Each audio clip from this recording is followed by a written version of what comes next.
अपना क्या होता है, अपने भी जो अपने जाए होते हैं वो भी कई बार आपका साथ नहीं देते हैं, जो पराई कर देते हैं।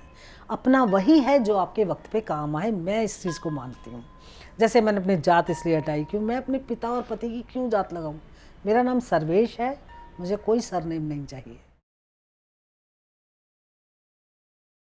मैं पिछले 32 साल से काम कर रही हूँ एज ए फोटो जर्नलिस्ट। मेरी छोटी उम्र में शादी हो गई थी। मेरे माँ पिताजी पढ़े लिखे नहीं थे, हम 5 बहनें 2 भाई थे, तो सबकी शादियाँ जो मिल रही थी वही कर रहे थे। मैंने हालांकि मना किया था मेरे को शादी नहीं करनी, लेकिन मेरे पेरेंट्स माने नहीं और एक शादी कर दी कम पढ़े लिखे आदमी से। 12 साल उसके साथ रही हूँ, 10 साल कंटिन्यू उसके साथ रही हूँ। और क्योंकि वो सैडिस्ट था, ड्रिंक बहुत करता था, मेंटली और फिजिकल दोनों टॉर्चर करता था। हम तो पति को परमेश्वर मानते थे, क्योंकि माँ ने और पिताजी ने कहा था कि अगर आपकी शादी हो गई है तो शादी के बाद आपकी अर्थी घर से निकलनी चाहिए। एक छोटी सी घटना ने मेरा जीवन बदल दिया। मेरे हाथ से मेरा कूड़ा एक नीचे सड़क पर जाकर गिर गया, वो एक पड़ोसी के हाथ में गिर गया। वो ऊपर लड़ने आया, कहने लगा तुझे उठा के फेंक दूंगा, तुझे उठा के फेंक दूंगा। पता नहीं मेरे अंदर ये कहा, और मेरा पति घर में बैठा हुआ, वो कुछ भी नहीं कह रहा था और कहने लगा अरे तो मैं तुम्हारे लिए लड़ता। जब उसने कहा कि, मैंने कहा तू कैसा पति है, पति तो परमेश्वर होता है, कल को मेरा बलात्कार भी होगा तो नहीं बचाएगा।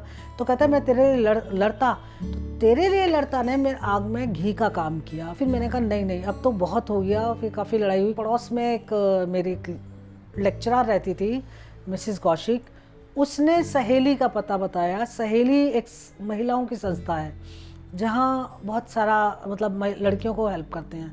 तो मैं वहाँ गई, उन्होंने शेल्टर दिया, उन्होंने मुझे रहना खाना दिया। मैं 5-6 महीने रही। फिर उसके बाद मेरे को जाना ही था, तो मैंने कहा जी मैं तो पढ़ी लिखी इतना हूँ नहीं, कैसे करूँ, क्या करूँ, आप मेरी शादी करा दीजिए।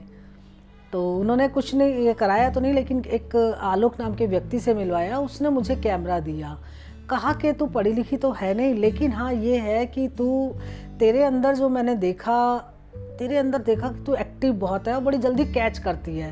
ये मेरे को शायद गॉड गिफ्टेड था कि मैं कैच कर लेती हूँ जल्दी। हालांकि कैमरा देने से ही फोटोग्राफर नहीं बन जाता। उसके बाद मेरा स्ट्रगल शुरू हुआ। नवभारत टाइम्स में मेरा एक फ़ोटो, जंगल में आग का एक फ़ोटो छपा था जो मैं उत्तरकाशी से करके लाई थी। उसको मैं नवभारत टाइम्स में, बहुत बड़ा अखबार था, तो उसमें मेरी फ़ोटो छपी तो मैं सबको दिखाती थी, देखो देखो मेरा नाम छपा है। धीरे धीरे नाम हुआ और 10 साल बाद फिर मैंने बड़े बड़े असाइनमेंट किए। कारगिल युद्ध किया, कारगिल युद्ध में मेरी 100 से ज़्यादा फ़ोटो पब्लिश हुई। फिर भूकंप किया, उत्तरकाशी का किया, गुजरात का किया और कई राइट्स किए। ये सब मैं काफ़ी ये करती थी। तो 10 साल बाद किसी ने कहा तेरा काम अच्छा है, तू एग्जीबिशन लगा। अब एग्जीबिशन लगाना कोई आसान काम थोड़ी ना था। फिर मेरे को लोगों ने काफ़ी मोटिवेट किया कि नहीं तू लगा, ये सब किया। तो जब मैंने पहली एग्जीबिशन भोपाल में लगाई थी, लेकिन आईआईसी में जब दिल्ली में उन्होंने स्पॉन्सर किया तो दिल्ली में वो एग्जीबिशन लोगों को बहुत पसंद आई। कारगिल वॉर लाइफ टाइम मेरा काम था। जिस दिन टाइगर हिल पे ऑपरेशन था उस दिन मैं भी बंकर में ये थी। 3-4 बम ने आके शेल ये डाला है, 3-4 जवानों की डेथ मेरे सामने हुई है। सुबह सुबह जब शेल आके डलता था बंकर के ज़्यादा दूर नहीं, तो बंकर ऐसे कांपता था, लगता था भूकंप आ गया है। और सुबह देखा तो किसी का पेट कटा हुआ, किसी की आँख, तो 4 डेथ बॉडीज़ मैंने अपने सामने देखी। उसमें हम भी हो सकते थे। किसी ने कहा कि वहाँ अगर मर जाते तो क्या हो गया, मौत तो एक बार आ रही है ना, पर कैसी हो। भारत सरकार का एक फ़ोटो कंपटीशन था, उसमें मैंने अवार्ड जीता, जिसमें 13 फोटोग्राफर थे, महिला अकेली मैं थी। फिर शूटिंग में गोल्ड मेडल मैंने जीता। कई सारे मैंने अब इवेंट्स ये किए। मैं फिर ट्रैवल फोटोग्राफर बनी और मैं माउंटेनियर हूँ, ट्रैकिंग करती हूँ। स्नोमैन ट्रैक मैंने किया जिसे 21 दिन का ट्रैक है। 60 पार हुआ। फिर मैं एथलेटिक बनी और एथलेटिक से क्योंकि ट्रैकिंग करती थी, ट्रैकिंग भी एक एडवेंचर स्पोर्ट्स है। फिर मैं उसके बाद मेरे को एथलेटिक का मुझे पता चला कि दिल्ली में और नेशनल ऐसे होता है, तो मैंने उसमें पार्टिसिपेट किया। जब मैं पहला मेडल लेकर आई मुझे इतना अच्छा लगा। इस उम्र में मेडल लाना एक बहुत बड़ी बात होती है, तो मेडल लाई। और फिर मेडल लाने के बाद ऐसा हुआ, मैं नेशनल खेली। नेशनल में भी मेरे को काफ़ी सारे अवार्ड मिले। अब मैं 66 की हो रही हूँ और मैं मेडल लाती हूँ, मुझे बहुत अच्छा लगता है। और मैं अभी भी स्किपिंग करती हूँ, रनिंग करती हूँ, ट्रैकिंग तो करती ही करती हूँ। बाल कटवाने स्वतंत्रता की निशानी नहीं कहती हूँ, मेरे मन को पसंद था बचपन से। मेरे ना ससुराल वाले ने काटने दिए ना मायके वालों ने, तो मेरे को ये शौक था बचपन से। अच्छा लगता था कि मैं क्यों लंबे बाल करूँ, मैं अपना बोझ ढो रही हूँ और ये सब मुझे ऐसा लगता था। तो मुझे कैमरा जब हाथ में आया तो मुझे लगा कि नहीं, मैं अब मर्जी कर सकती हूँ, क्योंकि मेरे घर में 7 पुश्तों में कोई फोटोग्राफर या पत्रकार कोई भी नहीं है। तो मुझे अपनी मर्जी करने की स्वतंत्रता मिली।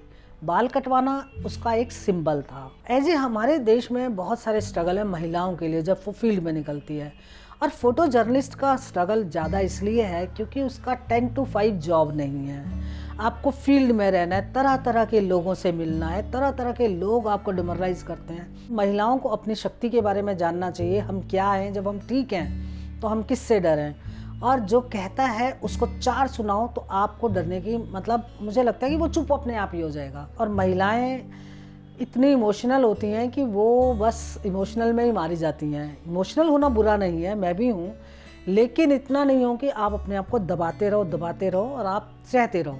मैंने भी सहा है, मेरे को भी इतनी नहीं थी, तो इसीलिए मेरे को लगता है अपनी शक्ति को पहचानो।